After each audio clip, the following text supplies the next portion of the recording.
দেশের শিশু, কিশোর কিশোরী, তরুণ তরুণী, ছাত্রছাত্রী, বয়স্ক বৃদ্ধ, পুরুষ মহিলা সবাইকে আমার সালাম জানাচ্ছি।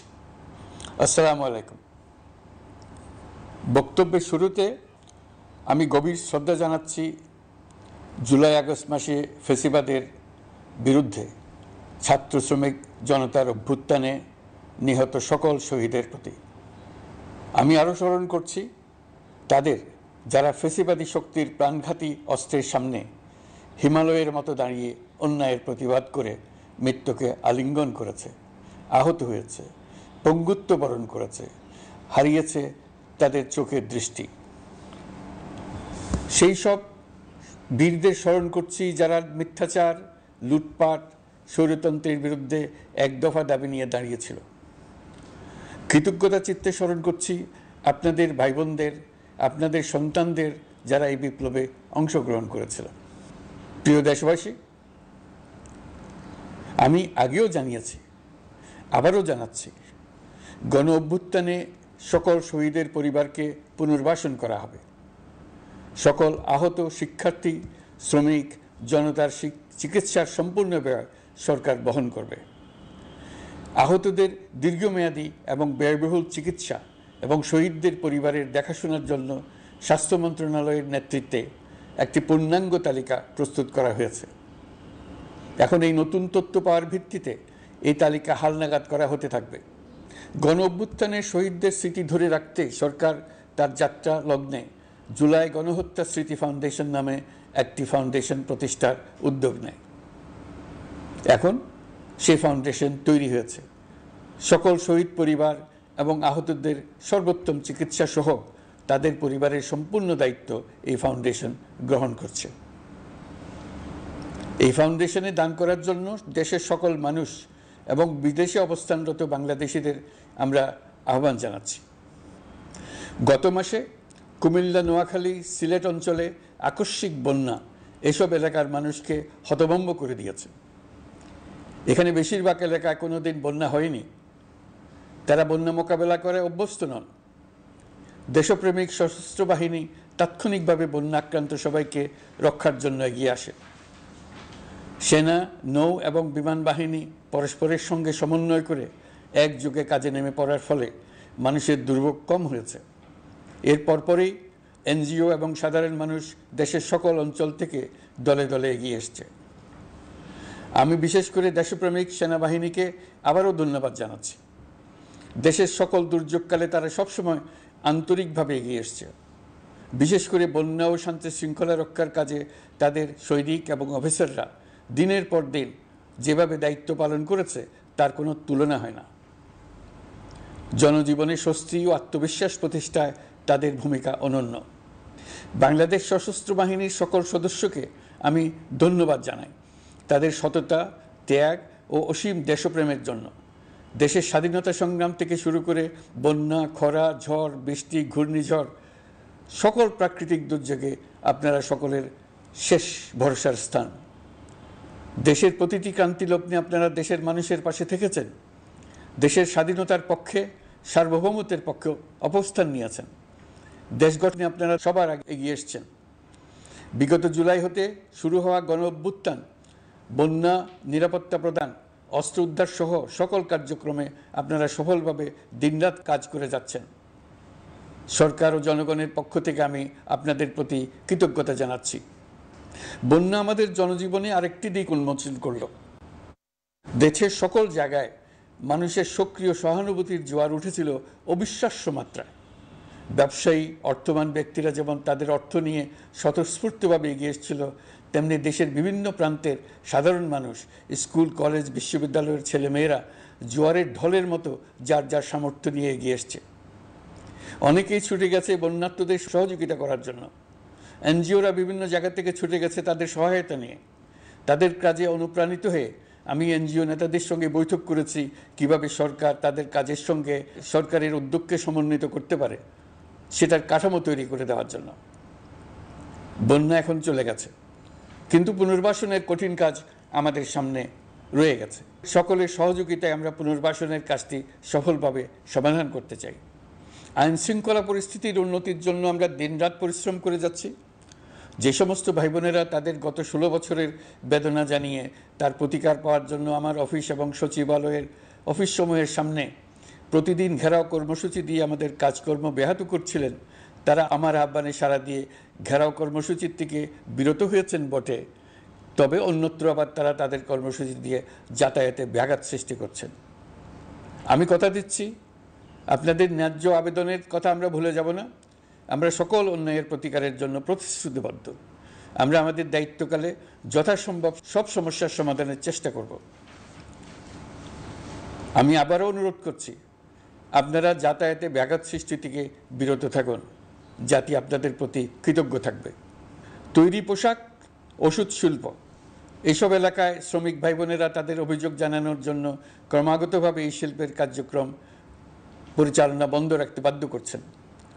এটা আমাদের অর্থনীতিতে যে নেতিবাচক প্রভাব ফেলবে সেটা মোটেই কাম্য নয়।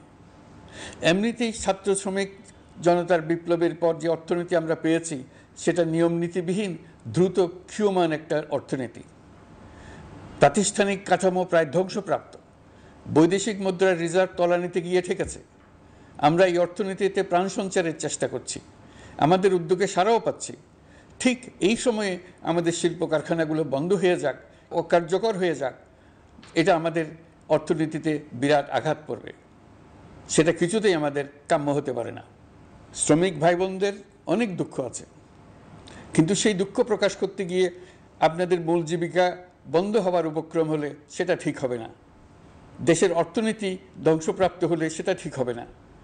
শ্রমিক মালিক উভয়ের পক্ষে আলোচনা করে এসব সমস্যার সমাধান আমরা অবশ্যই বের করব। আপনারা কারখানা খোলা রাখুন, অর্থনীতির চাকা সচল রাখুন, দেশের অর্থনীতিকে সোজা হয়ে দাঁড়াতে দিন।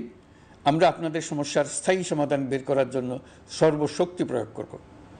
মালিক পক্ষের কাছে আমাদের আবেদন, আপনারা শ্রমিকদের সঙ্গে বোঝাপড়া করুন, কারখানা সচল রাখুন, অর্থনীতির দুর্বল স্বাস্থ্যকে সবল করে তুলুন। ওষুধ শিল্প এবং তৈরি পোশাক শিল্প দেশের গৌরব। এর মাধ্যমে আমাদের শ্রমিক ভাই বোনেরা তাদের কর্মকুশলতা বিশ্বকে মুগ্ধ করেছে। এর সাফল্য এখন থমকে আছে।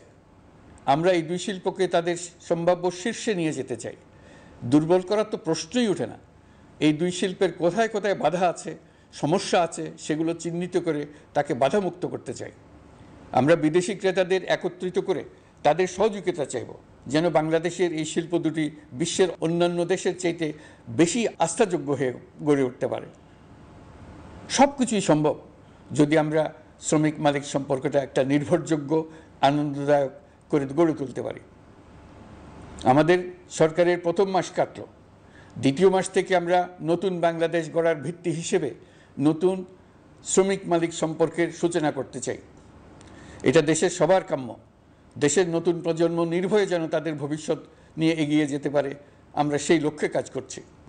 আমাদের দায়িত্ব অনেক। ন্যায়ভিত্তিক একটা সমাজ গড়ে তোলার জন্য একসাথে অনেকগুলো কাজ আমাদের হাত দিতে হবে। 1 জুলাই থেকে 5 আগস্ট পর্যন্ত ছাত্র জনতার গণ আন্দোলনকে দমন করতে যেসব ফৌজদারি মামলা দায়ের করা হয়েছিল, এর মধ্যে হত্যা মামলা ছাড়া বাকি প্রায় সকল মামলা প্রত্যাহার করা হয়েছে। এইসব মামলায় গ্রেফতারকৃত সকলে মুক্তি পেয়েছে। দায়িত্ব গ্রহণের শুরুতেই অন্তর্বর্তীকালীন সরকার বিচার বিভাগের বড় সংস্কারের কাজে হাত দিয়েছে। যোগ্যতম ব্যক্তিকে প্রধান বিচারপতি নিয়োগ দেওয়াতে মানুষের মনে নতুন আশার সঞ্চার হয়েছে। আপিল বিভাগের বিচারপতি নিয়োগ, অ্যাটর্নি জেনারেল নিয়োগ এবং অন্যান্য নিয়োগগুলি অতি গুরুত্বপূর্ণ নিয়োগ, যেগুলো সবকটাই সম্পন্ন হয়েছে। সন্ত্রাস দমন আইন ও ডিজিটাল সাইবার নিরাপত্তা আইনে দায়েরকৃত মিথ্যা হয়রানিমূলক মামলাগুলো প্রত্যাহার করা হচ্ছে। সাইবার নিরাপত্তা আইন সহ বাংলাদেশে বিদ্যমান সকল কালো আইনের তালিকা করা হয়েছে। অতি সত্বর এই সকল কালো আইন বাতিল ও প্রযোজ্য ক্ষেত্রে সংশোধন করা হবে। সাংবাদিক সাগর রনি হত্যাকাণ্ড সহ বহুল আলোচিত 5টি হত্যাকাণ্ডের তদন্ত ও বিচার অগ্রাধিকার ভিত্তিতে ও দ্রুততম সময়ে নিষ্পত্তির জন্য সহায়তা প্রদান করা হচ্ছে। সম্প্রতি আমরা বলপূর্বক গুম থেকে সকল ব্যক্তির সুরক্ষার জন্য আন্তর্জাতিক কনভেনশনের সনদে স্বাক্ষর করেছি। ফলে স্বৈরাচার দ্বারা প্রতিষ্ঠিত গুম সংস্কৃতির সমাপ্তি ঘটানোর জন্য আন্তর্জাতিকভাবে আমরা প্রতিজ্ঞাবদ্ধ হলাম। এছাড়া আমরা ফেসিবাদ শাসনের 15 বছরে গুমের প্রতিটি ঘটনা তদন্ত করার জন্য পৃথক একটা কমিশন গঠন করছি। যেসব পরিবার তাদের নিখোঁজ পিতা, স্বামী, পুত্র এবং ভাইদের পাওয়ার জন্য বছরের পর বছর যন্ত্রণার সাথে অপেক্ষা করছেন, আমরা আপনাদের বেদনায় সমবেথী। আয়নাঘরগুলো বন্ধ করে দেওয়া হয়েছে এবং সেই সাথে বের হয়ে আসছে ফ্যাসিস্ট হাসিনা সরকারের গুমের শিকার ভাই বোনদের কষ্ট ও যন্ত্রণা গাথা। আমাদের তরুণ প্রজন্মের ভবিষ্যৎ যেন উজ্জ্বল হয়, সেটা নিশ্চিত করতে শিক্ষা ব্যবস্থার দিকে আমাদের পূর্ণ নজর রয়েছে। ইতিমধ্যে প্রথম শ্রেণী থেকে দ্বাদশ শ্রেণী পর্যন্ত বর্তমানের ত্রুটিপূর্ণ শিক্ষাক্রম পরিবর্তন করা হয়েছে। বই সংশোধন ও পরিমার্জনের কাজ শেষ পর্যায়ে আছে। এই সংস্কারের কাজ অব্যাহত থাকবে। বিশ্ববিদ্যালয়সমূহের উচ্চ প্রশাসনিক পদগুলো পূরণ করে শিক্ষা কার্যক্রম স্বাভাবিক করার কাজ দ্রুত গতিতে এগিয়ে চলেছে। বেসরকারি শিক্ষা প্রতিষ্ঠানগুলোর পরিচালনা বোর্ডে দখলদারিত্বের রাজনীতি বন্ধ করার ব্যবস্থাও নেওয়া হয়েছে। আপনারা নিশ্চয় লক্ষ্য করেছেন, আমাদের প্রথম মাসে দেশের প্রায় সকল বিশ্ববিদ্যালয়ের উপাচার্য এবং উপাচার্য মহোদয়গণ পদত্যাগ করেছেন। উচ্চশিক্ষার ক্ষেত্রে এটা বিরাট শূন্যতার সৃষ্টি করেছে। প্রথম মাসে আমরা ক্রমাগতভাবে প্রতিটি বিশ্ববিদ্যালয়ে সবার কাছে গ্রহণযোগ্য এমন উপাচার্য এবং উপাচার্য নিয়োগ দেওয়ার কাজ শুরু করেছে। এর ফলে সকল সরকারি এবং বেসরকারি বিশ্ববিদ্যালয়গুলোতে নতুন উদ্যমে কাজ শুরু করার পরিবেশ সৃষ্টি হয়েছে। সংবাদ মাধ্যম ও মত প্রকাশের পূর্ণ স্বাধীনতা ইতিমধ্যে নিশ্চিত করা হয়েছে। আমরা সবাইকে বলে দিয়েছি, আপনারা মন খুলে আমাদের সমালোচনা করুন, আমরা সবার মতামতের প্রতি শ্রদ্ধাশীল। মিডিয়া যাতে কোনো রকম বাধা বিপত্তি ছাড়া নির্বিঘ্নে তাদের কাজ করতে পারে, সেজন্য একটা মিডিয়া কমিশন গঠন করা সরকারের সক্রিয় বিবেচনাধীন। আরও যেসব কমিশন সরকার সহ অন্য সবাইকে জবাবদিহিতার আওতায় আনতে পারে, আমরা তাদের পুনর্গঠন ও সংস্কারের উদ্যোগ নিয়েছি, যাতে তারা আরও শক্তিশালী হয়, জনকল্যাণে কাজ করে। দায়িত্ব গ্রহণের পর বিভিন্ন দেশের সরকার প্রধান টেলিফোনে এবং শুভেচ্ছা বার্তা পাঠিয়ে আমাকে অভিনন্দন জানিয়েছেন। বিভিন্ন দেশের রাষ্ট্রদূত এবং হাই কমিশনার বৃন্দ আমার সাথে সাক্ষাৎ করে দ্বিপাক্ষিক সহযোগিতা বৃদ্ধির আশ্বাস দিয়েছেন। আমার অনুরোধে সংযুক্ত আরব আমিরাতের 57 জন বাংলাদেশি যারা ফেসিবাদ বিরোধী বিক্ষোভে অংশগ্রহণ করা বিভিন্ন মেয়াদে কারাদণ্ডে দণ্ডিত হয়েছিলেন, তাদের সাধারণ ক্ষমা ঘোষণা করেছেন সে দেশের সরকার। ইতিমধ্যে তাদের কয়েকজন দেশে ফিরে এসেছেন। এই ক্ষমা প্রদর্শন ছিল অতি বিরল একটি ঘটনা। এই জন্য আমি সংযুক্ত আরব আমিরাতের রাষ্ট্রপতি শেখ মোহাম্মদ বিন জায়েদ আল নাহিয়ানকে ধন্যবাদ ও কৃতজ্ঞতা জানিয়েছি আপনাদের সবার পক্ষ থেকে। যে সমস্ত সরকার প্রধানের সঙ্গে আমার টেলিফোনে যোগাযোগ হয়েছে, তাদের মধ্যে রয়েছেন ভারতের প্রধানমন্ত্রী নরেন্দ্র মোদী, পাকিস্তানের প্রধানমন্ত্রী শাহবাজ শরীফ। আমরা ভারত এবং অন্যান্য প্রতিবেশী রাষ্ট্রসমূহের সঙ্গে সুসম্পর্ক চাই, তবে সেই সম্পর্ক হতে হবে ন্যায্যতা এবং সমতার ভিত্তিতে। ভারতের সাথে আমরা ইতিমধ্যে বন্যা মোকাবেলায় উচ্চ পর্যায়ে দ্বিপাক্ষিক সহযোগিতার আলোচনা শুরু করেছি। দক্ষিণ এশিয়ায় আঞ্চলিক সহযোগিতা বৃদ্ধির লক্ষ্যে আমি সার্ক রাষ্ট্রগোষ্ঠী পুনর্জীবিত করার উদ্যোগ নিয়েছি। আমরা চাই আমাদের দেশ যেন একটি গণতান্ত্রিক দেশ হিসেবে বিশ্বের কাছে সম্মানের সাথে পরিচিত হয়। দেশের পরিকল্পনা যেন দেশের মানুষ কেন্দ্রিক হয়, কোনো নেতা বা দল কেন্দ্রিক না হয়। আমরা স্বৈরাচারী হাসিনা সরকারের অহেতুক কোটি কোটি টাকা ব্যয়ের প্রকল্প বাস্তবায়িত হতে দেখেছি, যেগুলো কখনোই দেশের মানুষের জন্য ছিল না, বরং এর সাথে জড়িত ছিল কুৎসিত আমিত্ব এবং বিশাল আকারের চুরি। চলমান এবং প্রস্তাবিত সকল উন্নয়ন প্রকল্পগুলোর যাচাই বাছাই করার কাজ ইতিমধ্যে আমরা শুরু করেছি। প্রকল্প বাস্তবায়নের পর্যায় বিবেচনা করে বাকি কাজে ব্যয়ের সাশ্রয় এমনকি প্রয়োজন মতে তা বাতিল করার কথা বিবেচনা করা হবে। দেশের মানুষকে আর ফাঁকি দেওয়া চলবে না। কর্মসংস্থান তৈরি করবে এমন প্রকল্পগুলোকে আমরা অগ্রাধিকার দেব। লুটপাট ও পাচার হয়ে যাওয়া অর্থ ফিরিয়ে আনার উদ্যোগ আমরা নিয়েছি। আর্থিক খাতে শৃঙ্খলা ফিরিয়ে আনতে একটা ব্যাংকিং কমিশনও গঠন করার উদ্যোগ নেওয়া হয়েছে। বিভিন্ন ব্যাংকের পরিচালনা পরিষদ পুনর্গঠন করা হয়েছে। ব্যাংকিং খাতে এই এক মাসে বিরাট পরিবর্তন এসেছে, আপনারা নিশ্চয়ই সেটা লক্ষ্য করেছেন। আমরা এই খাতে নিয়মনীতি প্রতিষ্ঠা করতে পেরেছি। আরও অনেক কাজ বাকি রয়ে গেছে।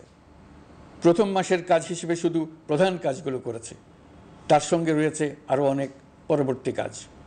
ফেসিবাদী সরকার লুটপাট করার জন্য নতুন করে 60,000 কোটি টাকা ছাপিয়ে বাজারে ছাড়ার কারণে মুদ্রাস্ফীতির শিকার হয়েছে দেশের মানুষ।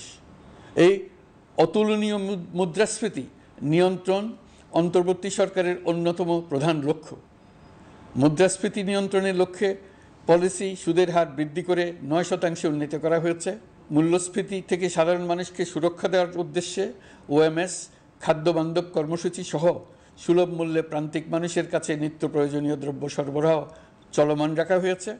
মূল্যস্ফীতি মোকাবেলায় চলতি অর্থ বছরে চাল ও গম আমদানির জন্য 5,800 কোটি টাকা, আভ্যন্তরীণ সংগ্রহের জন্য 8,900 কোটি টাকা এবং খাদ্য ভর্তুকির 3টি প্রোগ্রামের জন্য 7,360 কোটি টাকা বরাদ্দ রাখা হয়েছে।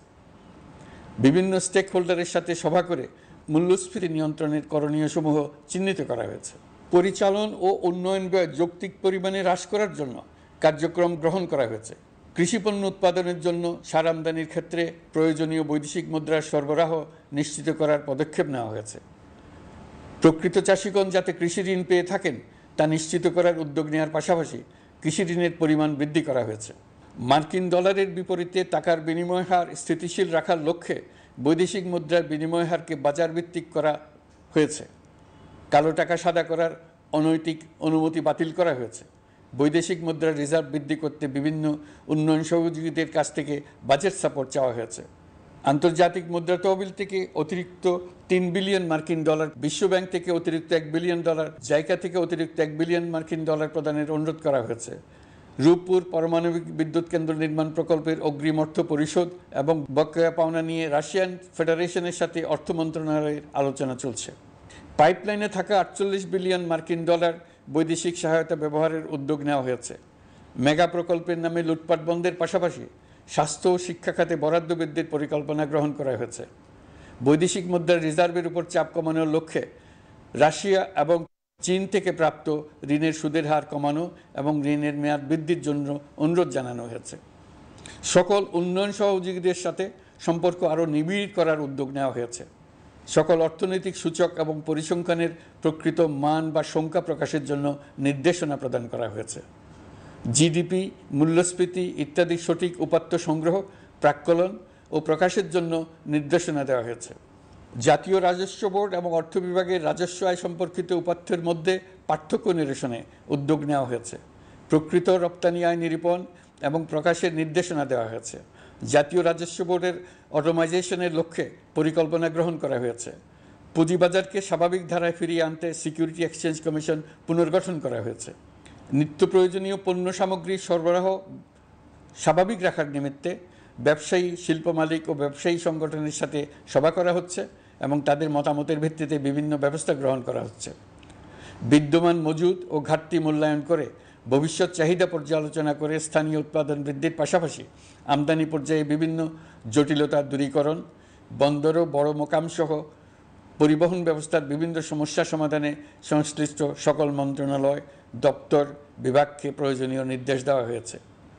এই জন্য তেল, চিনি, ডিম ও মাংস উৎপাদনকারী বৃহৎ প্রতিষ্ঠানসমূহের সাথে সভা ও মতবিনিময় করা হচ্ছে।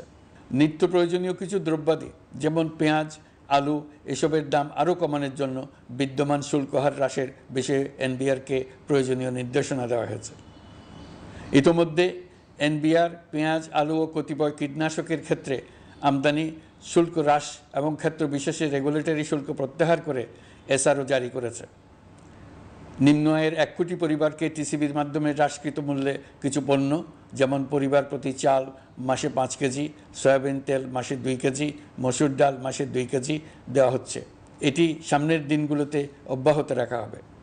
সরকার দায়িত্ব গ্রহণের পর জনপ্রত্যাশা অনুযায়ী বিদ্যুৎ, জ্বালানি ও খনিজ সম্পদ মন্ত্রণালয় হতে বিদ্যুৎ ও জ্বালানির দ্রুত সরবরাহ বৃদ্ধি আইনের অধীনে চলমান সকল প্রকার নেগোসিয়েশন, প্রকল্প বাছাই এবং ক্রয় প্রক্রিয়াকরণ কার্যক্রম আপাতত স্থগিত করা হয়েছে। গত 1.5 দশকে এই আইন ব্যবহার করে লক্ষ কোটি টাকা লুটপাট হয়েছে। বিদ্যুৎ, জ্বালানি ও খনিজ সম্পদ মন্ত্রণালয়ের আওতাধীন কোম্পানিসমূহে অধিকতর স্বচ্ছতা ও জবাবদিহিতা আনার লক্ষ্যে কোম্পানিসমূহের পরিচালনা পর্ষদ পুনর্গঠন করা হয়েছে। প্রকৌশল, ভূতত্ত্ব এবং খনিজ হিসাব বিষয়ে অধ্যয়ন করেছে এমন ছাত্র প্রতিনিধি অন্তর্ভুক্ত করার জন্য উদ্যোগ গ্রহণ করা হয়েছে। এই খাতে অধিকতর সক্ষমতা, গতিশীলতা এবং জবাবদিহিতা নিশ্চিত করার লক্ষ্যে বিশেষজ্ঞগণের সমন্বয়ে একটি কমিটি গঠন করা হয়েছে। জ্বালানি তেলের মূল্য জনপ্রত্যাশা অনুযায়ী সহনশীল রাখতে অকটেন ও পেট্রোলের দাম ৬ টাকা, ডিজেল ও কেরোসিনের দাম ১ টাকা ২৫ পয়সা কমানো হয়েছে। ৩৭ দিন বন্ধ থাকার পর গত ২৫শে আগস্ট হতে মিরপুর ১০ ও কাজীপাড়া স্টেশন ছাড়া বাকি সব স্টেশনে মেট্রো রেল পুনরায় চালু করা হয়েছে।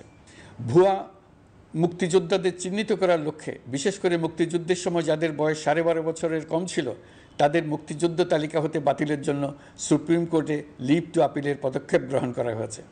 মুক্তিযোদ্ধা কল্যাণ ট্রাস্টের আওতাধীন বেদখলকৃত স্থাবর সম্পত্তি উদ্ধারে প্রয়োজনীয় ব্যবস্থা গ্রহণ করা হয়েছে। গৃহায়ন ও গণপূর্ত মন্ত্রণালয় কর্তৃক গৃহীত বরিশাল, রংপুর, ময়মনসিংহ উন্নয়ন কর্তৃপক্ষ আইন এর খসড়া তৈরির কার্যক্রম নেওয়া হয়েছে। পূর্বাচল নতুন শহর প্রকল্প, ঢাকার আশেপাশে স্যাটেলাইট সিটি নির্মাণের রোডম্যাপ চূড়ান্তকরণের উদ্যোগ নেওয়া হয়েছে। বিধি বহির্ভূত প্রদত্ত প্লট ও ফ্ল্যাটের বরাদ্দ বাতিলের উদ্যোগ নেওয়া হয়েছে। প্রিয় দেশবাসী, আপনাদের আমাদের সন্তানদের জন্য একটি গণতান্ত্রিক বাংলাদেশের রূপরেখা তৈরি করতে আমরা দৃঢ় প্রতিজ্ঞ। আর যেন আমাদের কোনো স্বৈরাচারের হাতে পড়তে না হয়। আমরা যাতে বলতে পারি আমরা একটি গণতান্ত্রিক দেশে বসবাস করি, আমরা যাতে সকলেই দাবি করতে পারি যে এই দেশটি আমাদের, আমরা সেই লক্ষ্যেই কাজ করছি। কেউ আইন নিজের হাতে তুলে নেবেন না। আইন নিজের হাতে তুলে নিয়ে কেউ সমাজে বিশৃঙ্খল পরিবেশ সৃষ্টি করলে আমরা তাকে অবশ্যই শাস্তির আওতায় নিয়ে আসব। আমরা একটি সাম্প্রদায়িক সম্প্রীতির দেশ। ধর্মীয় সম্প্রীতি বিনষ্ট হয় এমন কোনো কাজ কেউ কোনোভাবেই করবেন না।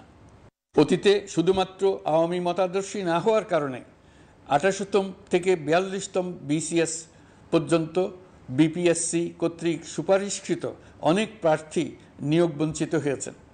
৮ই আগস্ট পরবর্তী সময়ে এর মধ্যে এদের ২৫৯ জনকে নিয়োগ দেওয়া হয়েছে। মাঠ প্রশাসনকে জনবান্ধব এবং দুর্নীতিমুক্ত জবাবদিহিমূলকভাবে গড়ে তোলার জন্য সব ধরনের উদ্যোগ নেওয়া হয়েছে। সরকারি কর্মচারীদের বাধ্যতামূলকভাবে সম্পদ বিবরণী দাখিলের নির্দেশ দেওয়া হয়েছে এবং এটা প্রতি বছর তাদেরকে করতে হবে। ধ্বংস হয়ে পড়া একটা জনপ্রশাসনকে নিয়ে যাত্রা শুরু করেছি। মন্ত্রণালয়গুলোর উচ্চতম পদে যারা নিয়োজিত ছিলেন তারা অনেকে দায়িত্ব ছেড়ে চলে গেছেন, কিংবা পদে থাকলেও সহকর্মীদের চাপের মুখে কাজ করতে পারছিলেন না, বাধ্য হয়ে পদত্যাগ করেছেন। আর যারা ১৬ বছরের স্বৈরাচারী শাসনের আমলে পদত্যাগে বাধ্য হয়েছিলেন কিংবা দায়িত্ববিহীন অবস্থায় একই পদে থেকে বাধ্য হয়েছেন, তাদের সবার কথা বিবেচনা নিয়ে জনপ্রশাসনকে নতুন করে দাঁড় করানোই ছিল আমাদের প্রথম মাসে কঠিনতম সময়। আবার সকল সমস্যার সমাধান করে একটি নতুন জনপ্রশাসন কাঠামো দাঁড় করাতে পেরেছি, এটাই আমাদের প্রথম মাসের সবচাইতে বড় অর্জন। আমার বিশ্বাস এই জনপ্রশাসন জনগণের ইচ্ছা পূরণে সর্বোচ্চ অবদান রাখতে পারবে। অতি স্বল্প জনবল নিয়ে দাপ্তরিক কার্যক্রম শুরু করা হলেও প্রথম দিকে বিভিন্ন মন্ত্রণালয় ও বিভাগ থেকে পাঠানো বিবিধ প্রস্তাব দ্রুত গতিতে এবং আইনগত সমস্ত বাধ্যবাধকতা মেনে সিদ্ধান্ত নেওয়া হয়েছে। গত এক মাসে বিভিন্ন মন্ত্রণালয় ও বিভাগ ১৯৮টি অতি গুরুত্বপূর্ণ বিষয়ে সিদ্ধান্ত নিয়েছে। জনপ্রশাসনের ১৩৫ জন অতিরিক্ত সচিব, ২২৭ জন যুগ্ম সচিব এবং ১২০ জন উপসচিবকে পদোন্নতি প্রদান করা হয়েছে। ৫৯টি জেলার জেলা প্রশাসককে প্রত্যাহার করা হয়েছে এবং নতুন ৫৯ জন জেলা প্রশাসককে নিয়োগ দেওয়া হয়েছে। ৬৭ জন কর্মকর্তার চুক্তিভিত্তিক নিয়োগ বাতিল করা হয়েছে। ১০ জন যুগ্ম সচিব, ৮ জন অতিরিক্ত সচিব, ৬ জন সচিবকে ওএসডি করা হয়েছে। বাংলাদেশ পুলিশের ৮০ জন ডিআইজি, ৩০ জন পুলিশ সুপার সহ ১১০ জনকে পদোন্নতি প্রদান করা হয়েছে। ১ জন ডিআইজি, ১ জন এডিশনাল ডিআইজি, ৪ জন পুলিশ সুপারকে চাকরিতে পুনর্বহাল করা হয়েছে। আইজিপি সহ ১০ জন অতিরিক্ত আইজি, ৮৮ জন ডিআইজি, ২১ জন এডিশনাল ডিআইজি, ১৭৭ জন পুলিশ সুপার সহ মোট ২৯৭ জন কর্মকর্তাকে বদলি করা হয়েছে। ছাত্র শ্রমিক জনতার বিপ্লবের মূল লক্ষ্য ছিল গণভবন। এটা ছিল স্বৈরাচারের কেন্দ্রবিন্দু। এই সরকার বিপ্লবের প্রতি সম্মান দেখিয়ে গণভবনকে বিপ্লবের জাদুঘর হিসেবে ঘোষণা দিয়েছে। ছাত্র জনতার ক্ষোভকে স্থায়ীভাবে তুলে ধরার জন্য গণভবনের আর কোনো সংস্কার করা হবে না। ছাত্র জনতার ক্ষোভের মুখে তা যে অবস্থায় দাঁড়িয়েছিল সেই অবস্থায় তাকে রাখা হবে। যেসব মূল্যবান সামগ্রী জনতা নিয়ে গিয়েছিল সেগুলো অনেক ফেরত দিয়ে গেছেন। যারা নিয়ে গিয়েছেন তারা নিজেরাই ফেরত দিয়ে গেছেন। তাদের আমরা দেশবাসীর পক্ষ থেকে ধন্যবাদ জানাচ্ছি। আরও কিছু জিনিস পাওয়া যায়নি। যারা নিয়ে গেছেন তাদের কাছে আমাদের অনুরোধ থাকবে তারা যেন এইসব সামগ্রী ফেরত দিয়ে যান। আমরা উল্লেখ করব এইসব বিক্ষুব্ধ জনতা নিয়ে গিয়েছিল, কিন্তু বিজয়ের পর তারা আবার জাদুঘরে প্রতি সম্মান দেখিয়ে এগুলো ফেরত দিয়ে গিয়েছেন। আমরা নতুন বাংলাদেশকে একটা পরিবেশ বান্ধব এবং জীববৈচিত্র্যময় দেশ হিসেবে গড়ে তোলার উদ্যোগ নিয়েছি। এটি তরুণদের আকাঙ্ক্ষা, আমাদের সবারই আকাঙ্ক্ষা। সেই লক্ষ্যে আমি প্রথমেই একটি ক্ষুদ্র পদক্ষেপ নিয়েছি। আমার বাসভবন এবং সমগ্র সচিবালয়ে প্লাস্টিকের পানির বোতল ব্যবহার নিষিদ্ধ করেছে। ইতিমধ্যে সুপার শপগুলোতে পলিথিনের শপিং ব্যাগ ব্যবহার বন্ধ করার উদ্যোগ নেওয়া হয়েছে। গত কয়েক দশকে যে পরিমাণ নদী দূষণ হয়েছে, আমরা তা বন্ধ করার উদ্যোগ নিয়েছি। আমরা সংস্কার চাই। আমাদের একান্ত অনুরোধ, আমাদের উপর যে সংস্কারের গুরু দায়িত্ব দিয়েছেন, সেই দায়িত্ব দিয়ে আপনারা দর্শকের গ্যালারিতে চলে যাবেন না। আপনারা আমাদের সঙ্গে থাকুন, আমরা একসঙ্গে সংস্কার করব। এটা আমাদের সবার দায়িত্ব। আপনারা নিজ নিজ জগতে সংস্কার আনুন। একটা জাতির সংস্কার শুধু সরকারের সংস্কার হলে হয় না। আপনি ব্যবসায়ী হলে আপনার ব্যবসায়ী সংস্কার আনুন। ব্যবসায়ী গোষ্ঠীরা তাদের নিজ নিজ সমিতির মাধ্যমে সংস্কার আনুন। সমিতিতে সংস্কার আনুন। নতুন করে সমিতি গঠনতন্ত্র সংশোধন করুন। আপনি শ্রমিক হলে আপনার ক্ষেত্রে আপনি সংস্কার করুন। আপনি রাজনৈতিক নেতাকর্মী হলে আপনার ক্ষেত্রে সংস্কার করুন। আপনি প্রতিষ্ঠান প্রধান হলে আপনার প্রতিষ্ঠানে সংস্কার আনুন। আমি এটাকে সুযোগ হিসেবে গ্রহণ করার জন্য সবাইকে আহ্বান জানাচ্ছি। এই সংস্কারের মাধ্যমে আমরা জাতি হিসেবে নতুনভাবে যাত্রা শুরু করতে চাই। আমাদের এই যাত্রা আমাদেরকে পৃথিবীর একটা সম্মানিত জাতি হিসেবে প্রতিষ্ঠিত করুক, এটাই আমাদের সবার কাম্য, এটাই আমাদের সবার লক্ষ্য। গত এক মাসে আমি বেশ কিছু রাজনৈতিক দলের সঙ্গে পৃথকভাবে বসছি, তাদের সঙ্গে মতামত বিনিময় করেছি। তারা আমাদের উৎসাহিত করেছেন, ছাত্র শ্রমিক জনতার বিপ্লবের লক্ষ্যের প্রতি সমর্থন জানিয়েছেন, সংস্কারের কাজে পূর্ণ সহযোগিতা দেওয়ার আশ্বাস দিয়েছেন। আমি দেশের বিশিষ্ট সম্পাদক বৃন্দের সঙ্গে মত বিনিময় করেছি, তারাও সংস্কারের কাজে পূর্ণ সহযোগিতা দেওয়ার আশ্বাস দিয়েছেন। তারা বিভিন্ন বিষয়ে মূল্যবান পরামর্শ দিয়েছেন। সবার পরামর্শ নিয়ে এখন আমাদের অগ্রসর হওয়ার পালা। আমি বিশিষ্ট ব্যবসায়ীদের সঙ্গে বৈঠক করেছি, তাদের কাছে আমাদের সরকারের লক্ষ্যগুলো ব্যাখ্যা করেছি, তারাও আমাদের লক্ষ্যের সঙ্গে একমত প্রকাশ করেছেন। আপনারা জানেন, ছাত্র শ্রমিক জনতার ঐতিহাসিক জুলাই গণ অভ্যুত্থানের মুখে এবং হাজারো মানুষের আত্মদানের বিনিময়ে বাংলাদেশে ফ্যাসিস্ট সরকারের পতন হয়েছে।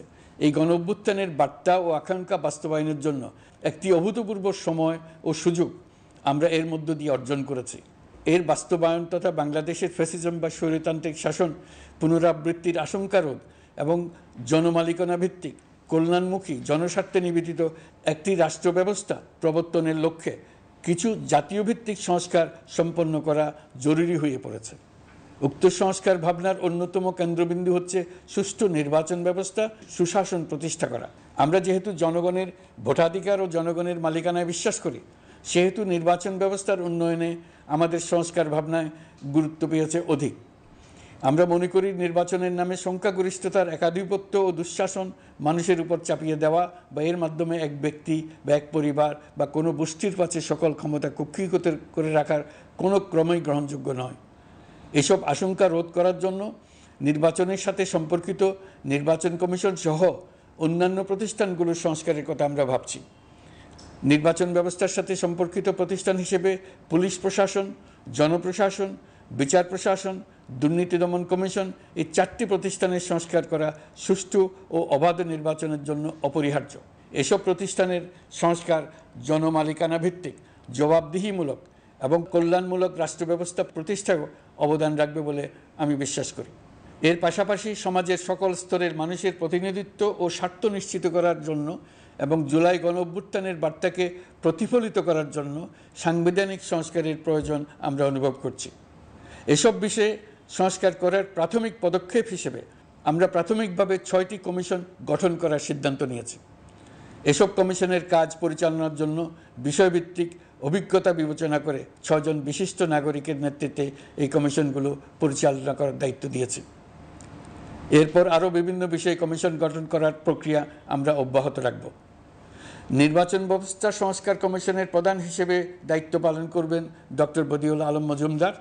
পুলিশ প্রশাসন সংস্কার কমিশনের প্রধান হিসেবে কাজ করবেন জনাব সরফরাজ চৌধুরী।